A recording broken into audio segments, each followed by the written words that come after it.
Hey guys, I am so excited to bring you our new YouTube series. And this is going to be a 5-part series on our YouTube channel. It's called the Ex-Visa Officer's Guide to a Successful Visa Interview. And so I have some amazing colleagues with me today. We have a lot in common. There's 4 of us, and we all have previously been visa officers overseas at US embassies and consulates around the world. Our experiences are all a little bit different, but the thing that we have in common is that we have spent so much of our time talking to visa applicants around the world, doing these very short interviews. Sometimes they can be long, depending on, what the situation is. And we just always bond over this shared experience because it is so unique. We know that when we were visa officers with the State Department, that every decision that we made had a profound impact on the person standing in front of us at the visa window. And I think that Argo Visa, the company, came out of our experiences because we realized how much misunderstanding there is about the visa interview process, and born out of this idea that we really want to be there to help people, guide people through this process the right way. We want them to be honest. We want them to be direct. We want them to understand that there could be cultural issues at play. There could be, language problems at play. And we also just want to show you that there are some things that, you really need to be aware of when going into your visa interview, just so that you're very much prepared from the beginning. You're not, asking for help only after 3 or 4 visa refusals, not really knowing what happened. We want you to be prepared the right way from the very beginning. So I'm just gonna kind of introduce you guys to my colleagues here at Argo Visa, and we will start with Lisa. Lisa, can you tell us a little bit about where you have worked as a visa officer and where your experience lies?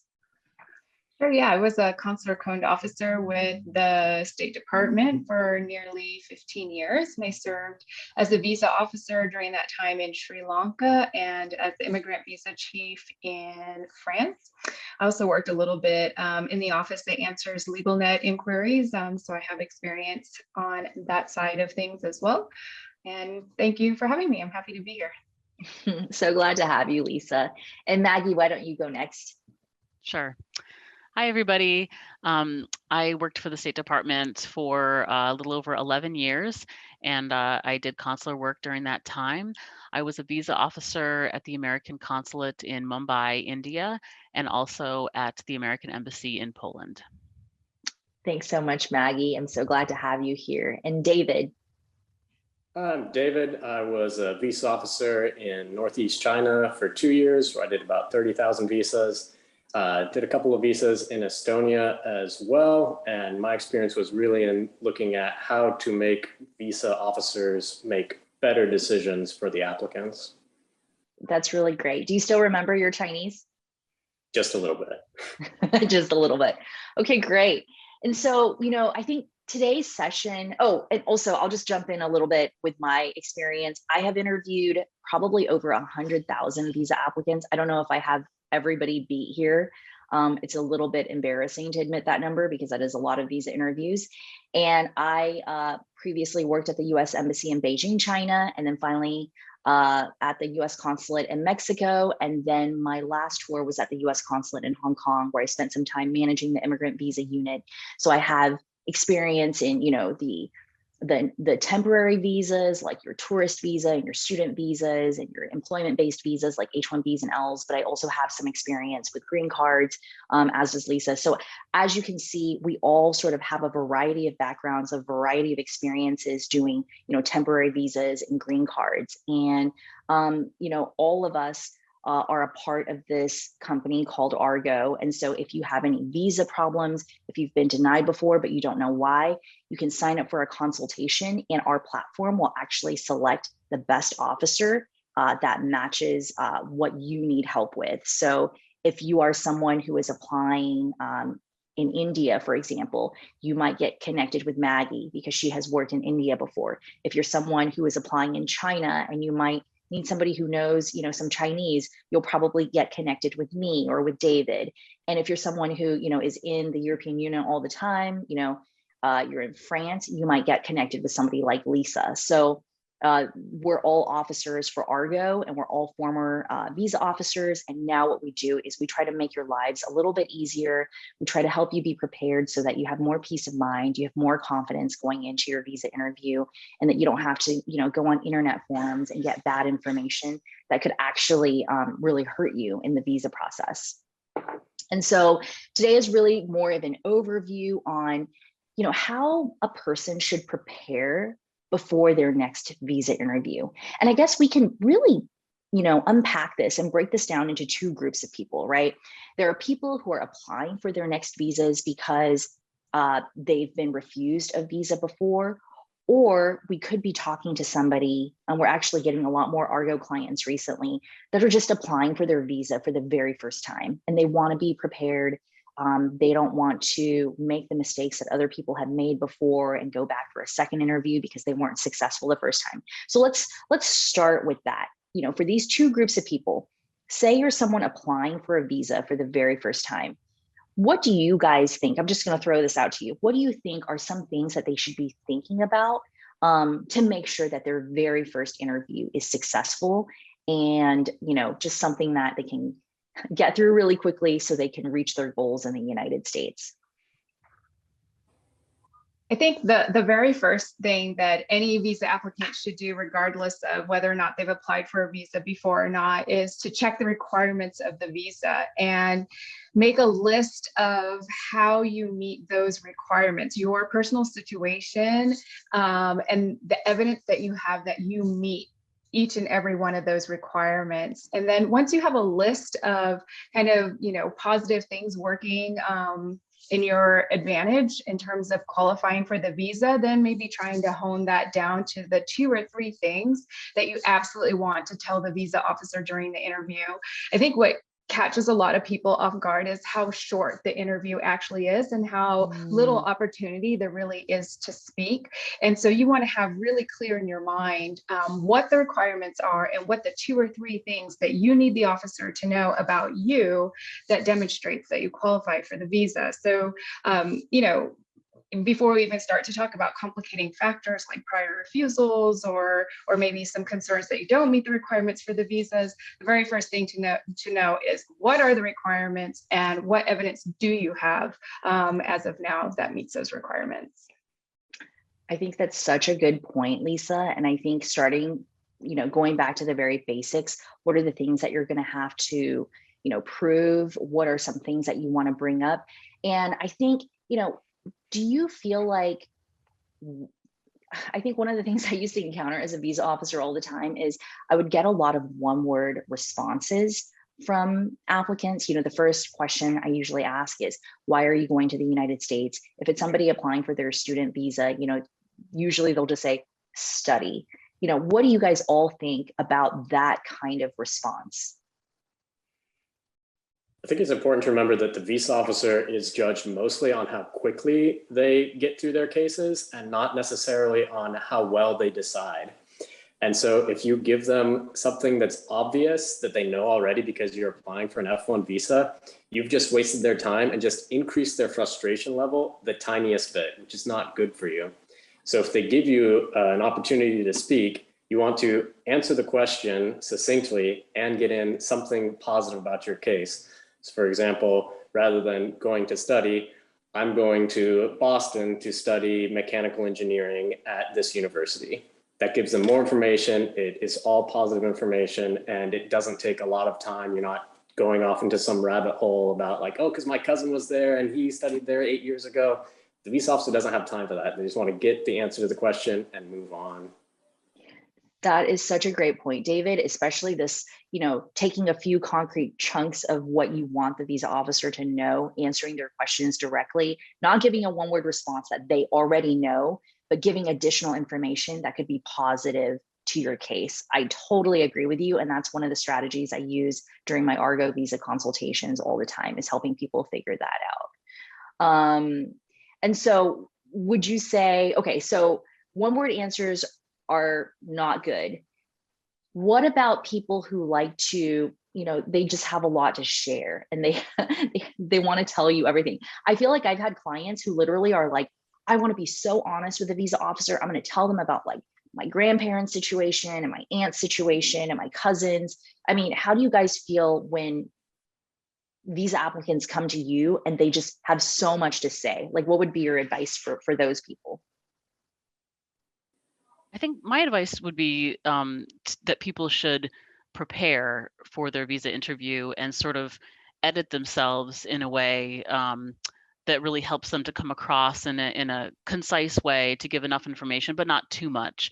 No visa officer likes it when someone comes in and starts blabbering on about details that might not be important to their case. And so I think that's one of the things we really like to emphasize to people is that preparation is key. And one of the things we do at Argo is we offer mock interviews as part of our consultations. And so people can go through the interview questions with, the ex-visa officer. And I think people find that going through the mock interview process is very helpful for them because it helps them to distill in their minds, what is the most important thing that I need to get across to that consular officer today. And so, we run it once and then we do feedback and then can run it again and even again if people want. And I think it helps increase people's confidence in themselves and helps them decide, okay, I'm going to talk about this because this is important, but maybe this is less important. So I think it's a process for people. And I think it's almost like applying for a job interview. It's something you don't want to go in too cold. It's something that you do want to do some preparation for. And I think this is one way that Argo can help people. I totally agree with you, Maggie. And I can't tell you how many times, like in doing consultations, especially the very first mock interview, when I'm like, okay, I'm the visa officer, you're walking up to my window and we run through the first question and they start going on and on. And I'm like, okay, stop right there.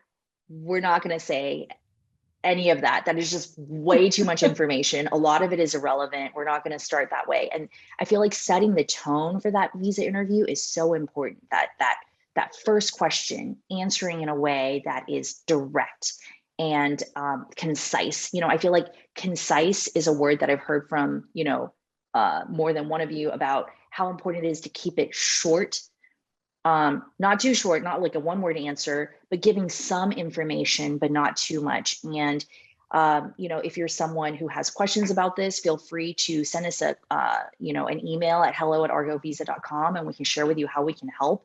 But I think one of our goals during your Argo consultation is really helping you understand what is succinct, right? What is concise? Like, how do you answer things in a way that is direct and to the point without saying too much or saying too little and highlighting the important things? Yeah, because you want it. It's a fine balance because you want to be concise, as Maggie says, and you want to answer the question as David says. Those two things are obviously very important, but you also want to take every advantage, every opportunity to sell yourself as well. So if the question is, why do you want to go to the United States to study? Maybe it's because I was valedictorian of my high school and I have a really bright future ahead of me. And so that's why I'm looking at a school in the United States. So you've answered the question, but you've also given you've taken advantage of that question and given additional information that's useful to the consular officer. It's not fluff, it's useful, but also goes to the requirements as well. That's such a great point, Lisa. And, one thing I want to pose this question to all of you because it's something that I've been struggling a lot with from all of Argo's social media accounts, our public inbox. We're getting just so many inquiries about people's visa situations, how they've been refused. Why, can you guys tell us why it's so difficult to give people advice just based on one question that they're asking us? Because this is something that I'm always trying to explain to people out there. Somebody might say, hey, I was refused a visa and, there was a problem with my sponsor. What should I do? What should I say next time about my sponsor? Like, why is it so hard for a former visa officer like one of us to answer these questions in a vacuum?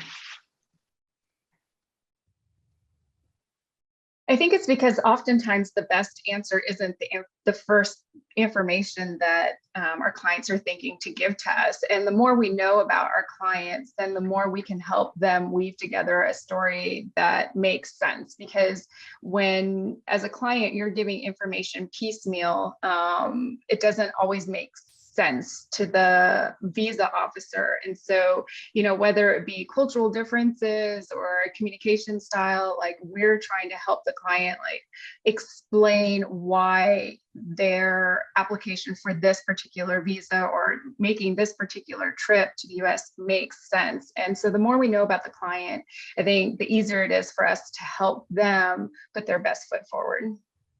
Yep. I totally agree with that. And I think that, do you guys feel like people usually know why they're refused their visas? I feel like nobody knows why they were refused. And when I look at the questionnaires that our clients fill out before we do the consultation with them, they'll often have 5 or 6 questions in there that they seem to want to know the answer to. But I'm just like, man, 5 of those questions they don't need to know the answer to, but I need to ask them this question about their situation and get more information from them so then I can package this into something useful. So not only do they not understand why they were refused, they don't know what they need to know in order to get at the next interview to a point where they have a chance of being issued. Yeah. I think that is a huge problem for people, is just understanding what is the important things that they need to know and how to kind of disregard bad information that they've gotten from either internet forums or, well-meaning family members or visa agents. I think one of the reasons why we started Argo is we used to wonder when we were visa officers behind the window, why is it that there is nobody out there giving people accurate information so that they're not, it's like banging their head against like a brick wall, like trying over and over again to apply for a visa and not even really knowing why they were refused in the first time. So let me ask you guys this. Do you feel like for people who have been, okay, so we were talking about people who are applying for their visa for the very first time, they want to do things right, what they need to, make sure that they do. But what about people who have been refused a visa before? What would you recommend that they do before their next interview? Should they kind of go in just hoping that the decision will be different? I mean, what are some things that we can tell them to make their journey a little bit easier? I think that for folks who have had previous refusals, previous denials of their visa, that before they go in for another visa interview, they should have a solid game plan together of how they're going to present themselves and show new information, show different information, present themselves in a different way so that they can hope for a different outcome. If maybe there was something that they weren't able to get across during that first visa interview, they need to make that a priority to share that up front. If they have a complicating situation in some way, it would behoove them to practice, how to present that information. Sometimes writing it down can be helpful, doing the mock interviews, practicing sort of being honest about all aspects of their case. But I think going into it with a different mindset, that not, I'm going to get a different officer, maybe I'll get a different answer, but, how can I change the way that I present myself and my information, and hopefully have a positive outcome. Yeah, I think that's spot on advice. When you asked the question, I wrote down in my notebook, new information with big underlines. Because the officer is in a position where she's assuming that the previous officer's decision was a correct decision, she needs from you either a change in your situation or information that wasn't presented before that you're now presenting or clarifying. Otherwise, she cannot justify, it'd be very difficult for her to justify a different decision. So even assuming she wants to say yes to you, you have to give her a reason to say yes. Mm-hmm. What I would add to that is that if your new information had better be new and not totally different, because one reason that I would refuse a prior refusal is if they had come in 2 weeks ago and then now they had a totally different reason for going to the United States. And it just felt to me like they were just trying anything they could to say something that would cause a visa officer to issue them. And so new information is great, but better is to be prepared at your first interview. So that way you're already giving the best information and having your best chance. Because yeah, if there is something you failed to mention that will help issue, that's great. But if you all of a sudden add some new information that makes the officer think, why didn't they tell the last officer that? How are they trying to deceive me? Then that could be harmful as well. So being well prepped before you get to that, a prior refusal interview is so important. That's such a good point. What are some reasons that you guys could remember why you would refuse visa applicants?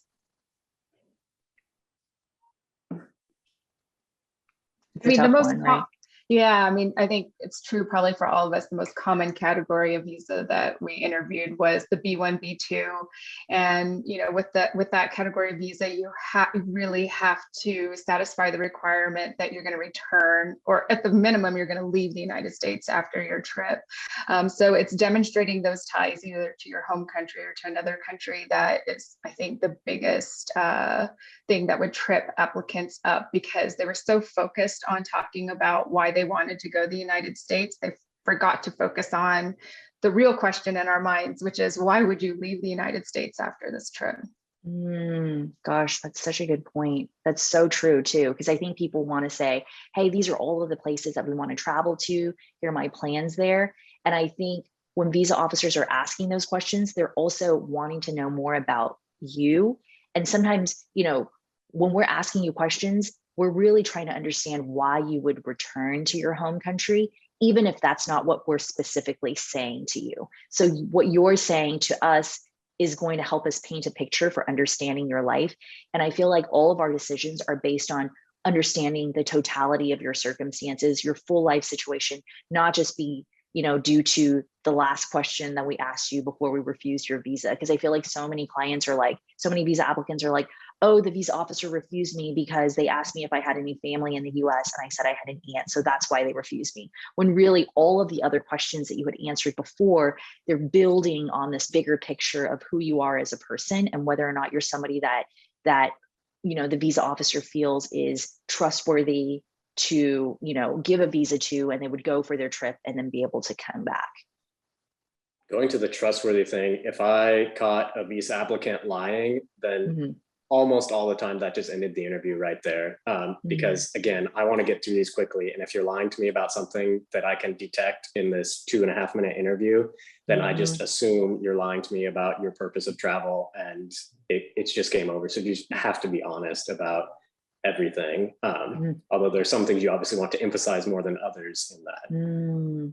Yeah, it seems like it's a very nuanced process. And sometimes I think that for international citizens overseas, it's a lot to expect them to be prepared, you know, at their first interview. They've never had this experience before, talking to a US government official, sometimes not in their native tongue, you know, in English, and expecting them to, you know, share with you in a few minutes in a very like easy to understand way why you know, are qualified to travel to the US. And I think, you know, this is something that's a good message for everybody out there. If you've been refused a visa before, you know, this is a very hard process to get right the first time unless you prepare, unless you know what to expect, what potential questions could come up, what visa officers care about, why it's important to highlight certain things, why it's important not to confuse the visa officer or to make it more difficult for them to do their jobs.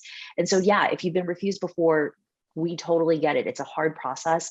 So get help, you know, get an expert who can tell you what your case looks like through their eyes, because we all used to interview, you know, hundreds of people a day, which was probably to this day still one of the hardest jobs that I've ever done, and very stressful.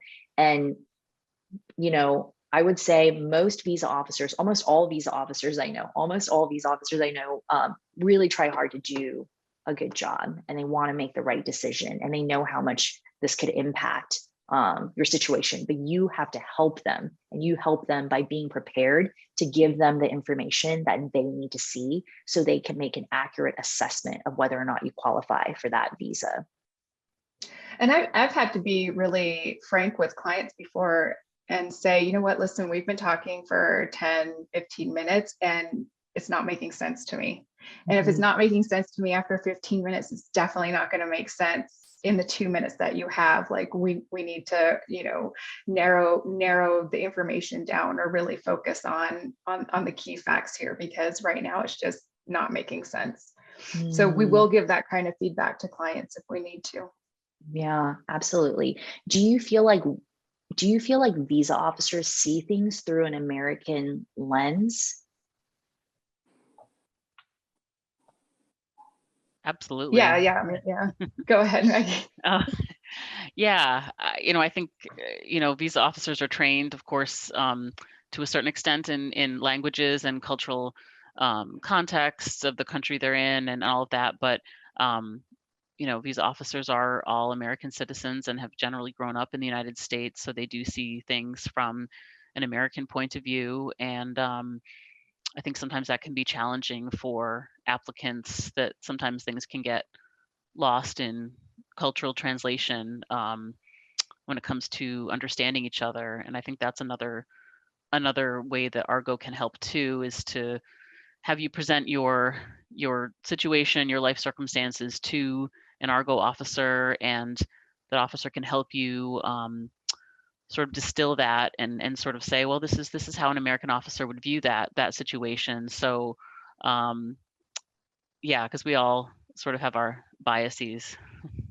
Yeah, and I absolutely. think it can be quite country dependent as well, because if you are in a country, if you're serving in a country as a visa officer where you had to learn the language, like for example, before going to China, if somebody spent 2 years in language training, they're going to have learned a lot about the Chinese culture during their language training as well. But like when I served in Sri Lanka, because it was English speaking, there was little to no cultural training before I went to Sri Lanka. And so it took me quite a few visa interviews, before I realized, for fiancés, for example, that the horoscope is a really big deal in Sri Lankan culture in terms of finding the right marriage match. But in the US, that's not the case at all. So the first couple times I heard that, I didn't really understand like the cultural significance of that.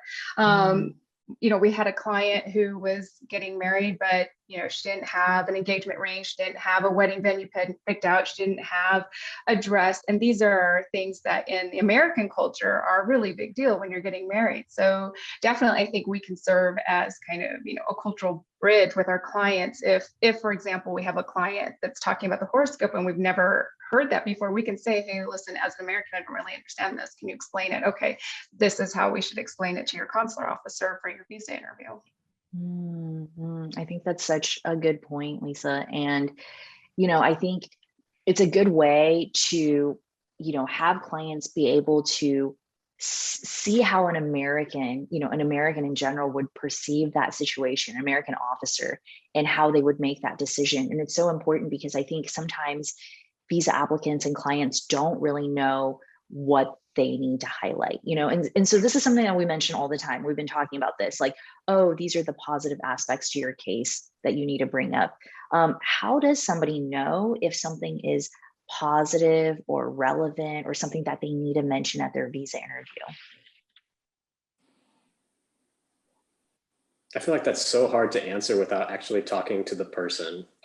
Because every single case, it depends on why you're traveling, what your situation is in the home country.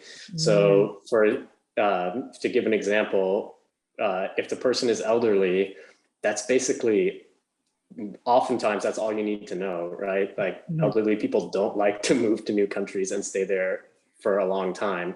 But if you're not in that special case, you don't know until you've talked to somebody what might be good. And the thing that I would see often is that somebody would see some horrible advice on the internet or from an unreputable visa agent, and they'd come to my window and tell me that piece of information. And then I would just totally got turned off by the case, because it was very obvious that it was bad information and it didn't help their case. And it was, okay, now I have enough evidence to make a solid refusal on you, whereas before I didn't know. So having talked to somebody who is an expert who can assess your situation and say, what are the things for you specifically that will make the visa officer think, yeah, this is a good case that I can issue. That's such a good point. What would you guys say about people who, talk to other types of visa agents and they say, well, this person guarantees that I can get my visa. Like, what do you guys think about visa guarantees, basically? They don't exist. They don't exist. I mean, because they don't know who your visa officer is going to be. And even if they did, like, they don't have any access to that visa officer. Every visa officer is different. There's no one surefire way to get approved for a visa. I mean, for better or worse, your chances of getting visa do depend on who your officer is. It is a very unpredictable process for that reason. Mm-hmm. And so the best you can do is focus on, putting your best foot forward, going in with a great attitude, being the kind of applicant that the officer wants to say yes to. And, going back to your earlier question, Mandy, in terms of like what kind of information to give, I tell my clients, the officer wants to know about you. They want to be convinced about you. They don't want to be convinced about the school. You're not trying to convince your visa officer to go to the University of Boston. You're trying to convince the visa officer that you're the kind of student that would do great at the University of Boston. So, one thing to practice, I think, especially for the students, is to practice starting their sentences with I, rather than the University of Boston has great programs. And no, like, I have great potential because I have these amazing grades and I'm going to rock it at the University of Boston because, they have this program. That's so true. That's so true.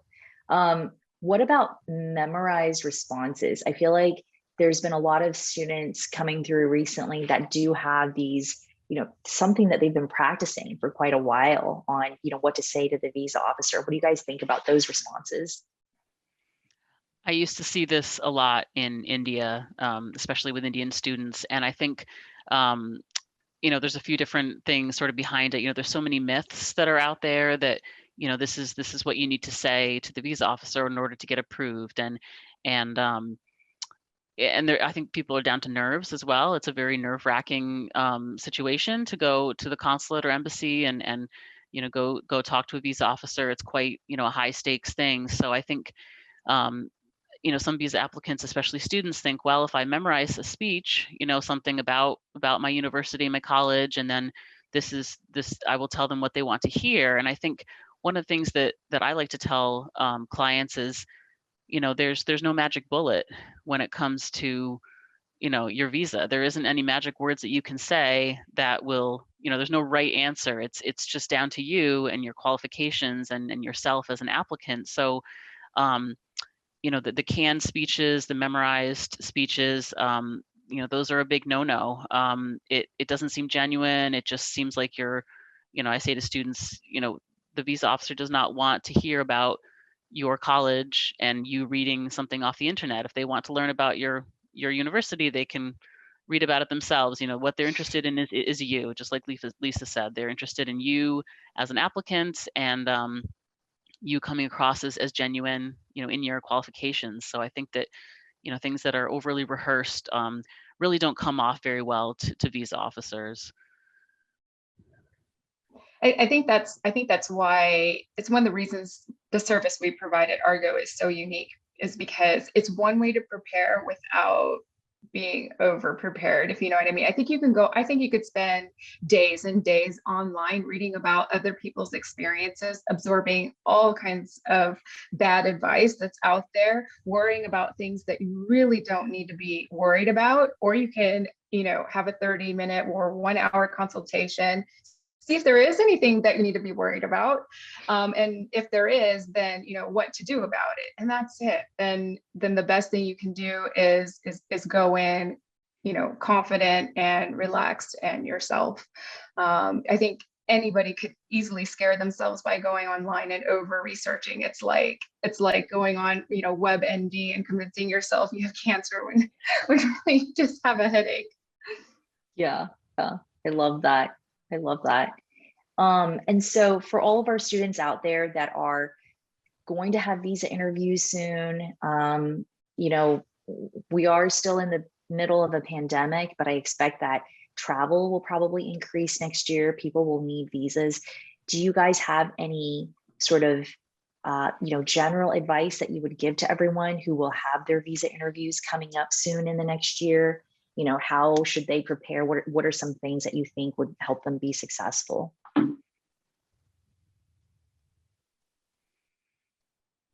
I think one piece of advice that, kind of applies to almost everybody is it's okay to be nervous, and the best thing you can do is be yourself. And if you go in and you find yourself flustered and going on and on despite Mandy's great advice to keep it concise, it's okay to take a breath and pause and say, I'm sorry, I'm nervous. This is a big deal to me, because consular officers are human at the end of the day, and everybody we've interviewed that day has been nervous. We know you're nervous. It's okay. I notice a lot of times when I'm speaking with my clients, they're really nice, personable people that seem like they would be fun to have a drink with. But then when we go into the mock interview, they change and turn into these robots. And I try to remind them, try to talk to the consular officer like you're talking to me. Even if the consular officer is grumpy and not nice and not making eye contact, if you can picture a friend or your aunt or even your Argoff and pretend like that's who you're talking to, you're going to come across as more authentic, more likable. And then the visa officer is going to be looking for reasons to say yes. I used to do that. I used to look for reasons to say yes for the applicants that I thought were genuine. Gosh, I really, really love that piece of advice, and I'm going to use that myself in my consultations, Lisa. So thank you for that. Do you guys have any other thoughts, Maggie and David? Any surefire piece of advice that you can just generally give to people to be prepared? Well, it's always a good idea to be honest and to be open about your situation. And I think any question that gets thrown your way, to help sort of prepare for it and just be ready, be flexible and to sort of be, sort of not get annoyed with questioning. So you never quite know, where the questioning might lead, but just sort of, keep yourself confident and calm and cool, and never sort of, get annoyed or get mad or, anything like that. Just do the best you can. And I think that, that those tips, honesty is really the best policy. And this is definitely applies to, your interactions with the visa officer. Yeah, I agree. And I think a lot of times, when you have maybe something that happened in your past, or, perhaps you have a lot of family in the US, and if your visa officer starts asking about that, just to kind of build on Maggie's point, they probably already know, because of your application or previous applications that you've had. And sometimes it almost makes sense to address those and just be direct about it instead of,